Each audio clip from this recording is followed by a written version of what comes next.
السلام علیکم ورحمۃ اللہ وبرکاتہ۔ ان الحمدللہ والصلاۃ والسلام علی رسول اللہ۔ اجر و ثواب کے دروازے بہت زیادہ ہیں اور خیر کے اعمال جو ہوتے ہیں وہ نہایت ہی عظیم ہوتے ہیں۔ رسول اللہ صلی اللہ علیہ وسلم نے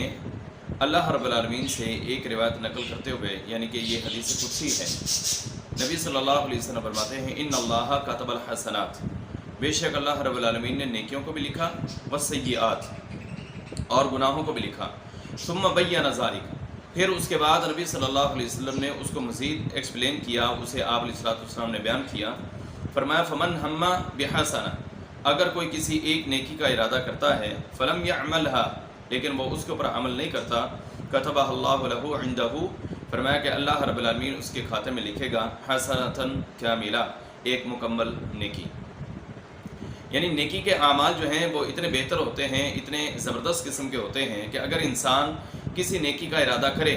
لیکن نیکی کا ارادہ کرنے کے بعد وہ نیکی نہیں کرتا، اس کے اوپر وہ عمل ہی نہیں کرتا، صرف اس نے نیت کی ہے،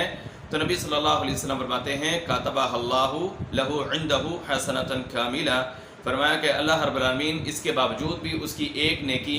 درج کر لیتے ہیں۔ یہ حدیث صحیح بخاری اور صحیح مسلم کے اندر موجود ہے۔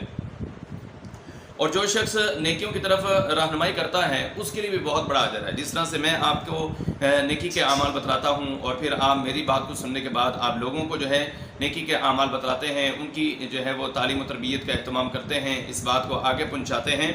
تو اللہ رب العالمین کے ہاں اس بات کا بھی بہت زیادہ اجر ہے۔ حدیث ہے، رسول اللہ صلی اللہ علیہ وسلم فرماتے ہیں من دعا الی ھدی،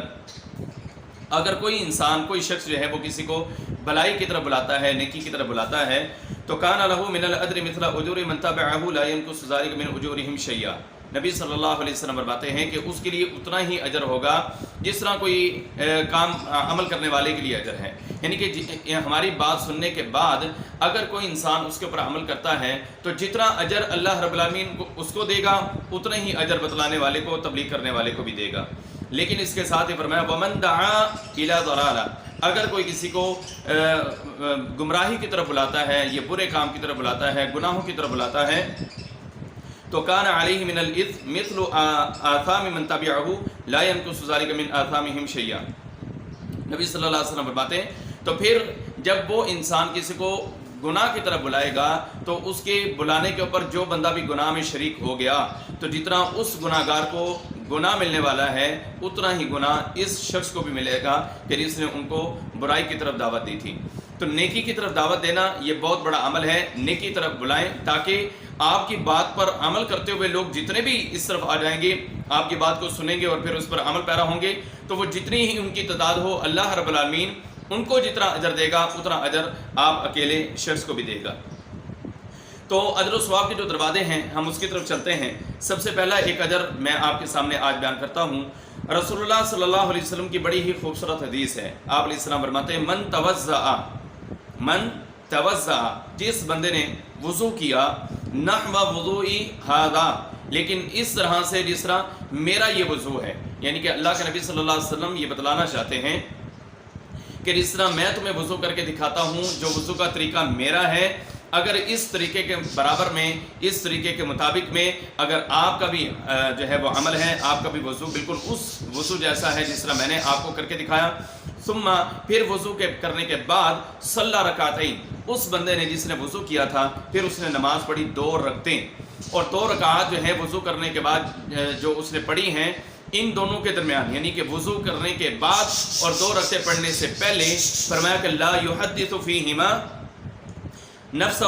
اور اگر اس بندے نے کوئی بات جو ہے وہ اپنے آپ سے بھی یا کسی سے بھی نہیں کی تو غفر لہ ما تقدم من ذنبہ یا غفر لہ ما تقدم من ذنبہ، رسول اللہ صلی اللہ علیہ وسلم فرماتے ہیں کہ اس بندے کے زندگی کے جتنے بھی چھوٹے چھوٹے گناہ ہیں اللہ رب العالمین سارے کے سارے معاف فرما دیتا ہے۔ یہ حدیث صحیح بخاری کے اندر بھی ہے اور یہ حدیث صحیح مسلم کے اندر بھی ہے۔ تو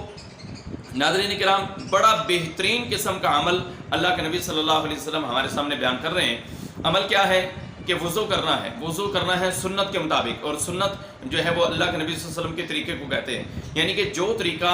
وضو کرنے کا اللہ کے نبی صلی اللہ علیہ وسلم نے ہمیں سکھایا ہے، اگر بالکل اسی طریقے سے ہم وضو کریں اور وضو کرنے کے بعد پھر ہم 2 رکعت نماز ادا کریں، اور پھر ان دونوں کے درمیان ہم کوئی لغو کام نہ کریں، کوئی فضول کام نہ کریں، بس وضو کیا، بڑے انہماک سے کیا، اور پھر جا کر 2 رکعت نماز ادا کی، تو نبی صلی اللہ علیہ وسلم اس کے لیے کیا فرماتے ہیں؟ فرمایا کہ اس کی زندگی کے چھوٹے چھوٹے، یہاں سے بڑے گناہ مراد نہیں، چھوٹے گناہ، غفر لہ ما تقدم من ذنبہ، اس کی زندگی کے جتنے بھی چھوٹے چھوٹے گناہ ہیں، کائنات کے امام محمد رسول اللہ صلی اللہ علیہ وسلم نے فرمایا کہ اللہ رب العالمین وہ سارے کے سارے معاف کر دیتا ہے۔ احباب گرامی، کتنا خوبصورت اور کتنا چھوٹا سا عمل ہے۔ ہم عام طور پہ 5 نمازوں کے لیے وضو کرتے ہیں،